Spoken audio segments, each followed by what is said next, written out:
Hi guys, Everyone3 here. I'm going to show you how to create a Bukkit server. So first of all you need to go to the website bukkit.org to get the Bukkit software. Once you're on here, you go get craftbukkit. It'll come up with this wiki.bukkit.org page, and then go down to it says Windows or whatever operating system you have of Windows, so yeah, and then click on keep, and that's the Bukkit software. So guys, welcome back. So on my desktop I've got my craftbukkit here, and then we need to go to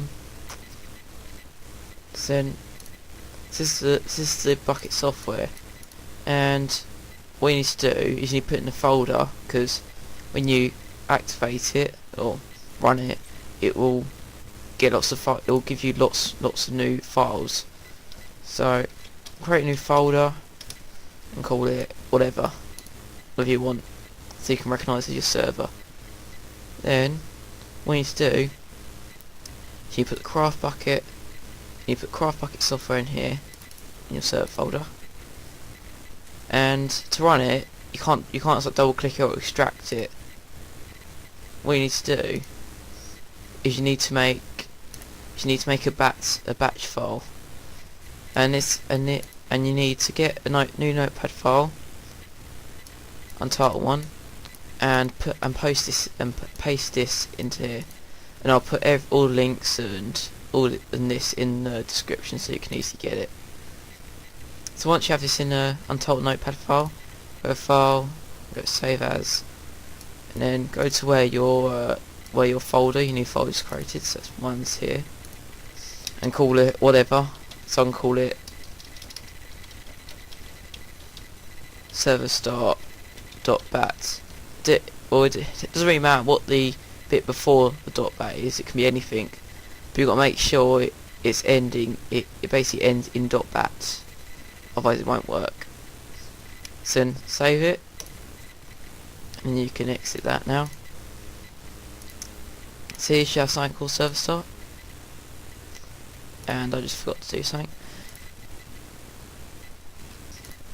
So guys, so it all didn't work there, but if we got to do is you got to copy the name of the you got to get the name of the craftbukkit, right click your batch file and click edit.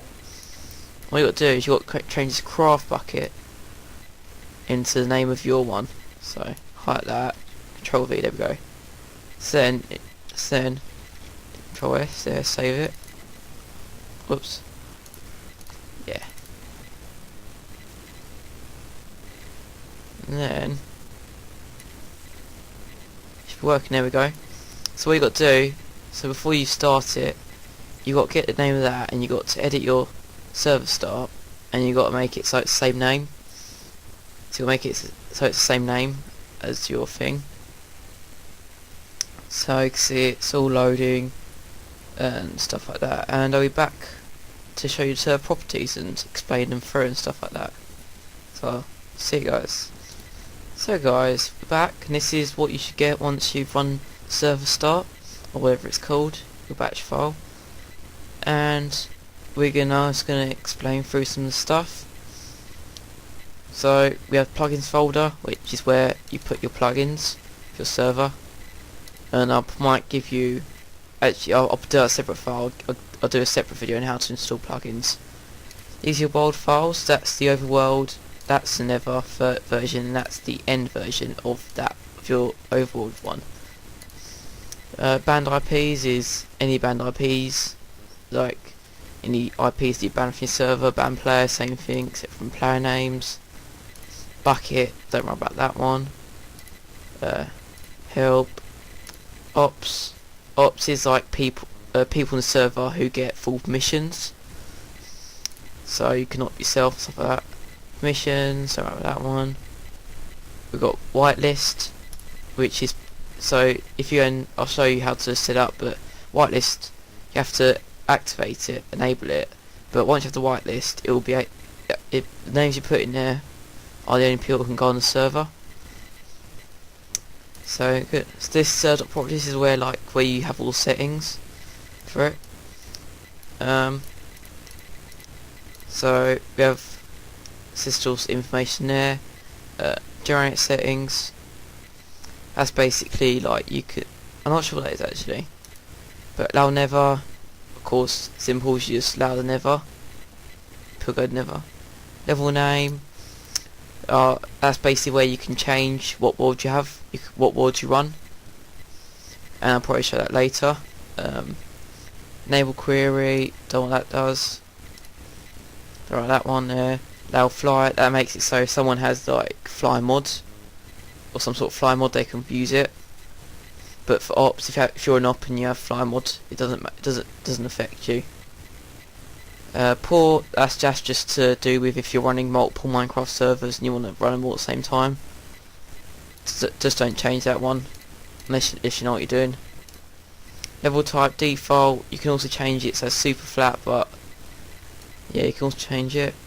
Enable Archon, don't worry about that one. Level seed, that makes so you can type in a certain seed and it will your world file will load that seed, but you have to load a new one though. Server IP,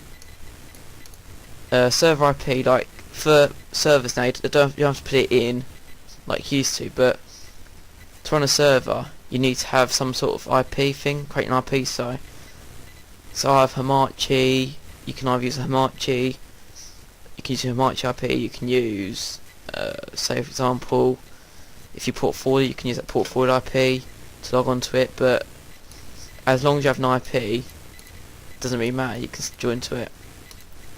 Max build height, that's just saying the max build height, but I don't think it works anyway if you change it. There's no point in changing that one. NPCs, spawn NPCs. Whitelist, that's basically you can enable it so only certain people can go on the server. Like I said, you can put names in that text file, and that's in people go on the server. Animals, makes of animals, snooper, don't worry about that one. Hardcore mode enabled. Texture pack, that's to do with the recommended texture pack kind of feature of servers, where you can make it so a certain texture pack can only be put into it. Online mode, that's so people, if it's true, that means only people who have premium Minecraft accounts can log on. If it's false, people without premium Minecraft account can log on. PvP, that's just so people can PvP each other. Difficulty 1, explaining through numbers. 0 is peaceful, 1 is easy, 2 is normal, and 3 is hard. K mode, that toggles whether players can go in. 0 is if it's ready, 0 is survival. 1 is creative mode, so that just toggles what game mode they're spawning when they first join the server. Max players, of course, how many players you can have maximum on the server. Monsters, generate structures, and view distance, and also. And then we have the message of the day, which is this is the message you see. This is basically the message you can see, when you have all the list of servers in your Minecraft. That's the message thing, so you can set what the message is. So that's all to explain today. So see you guys.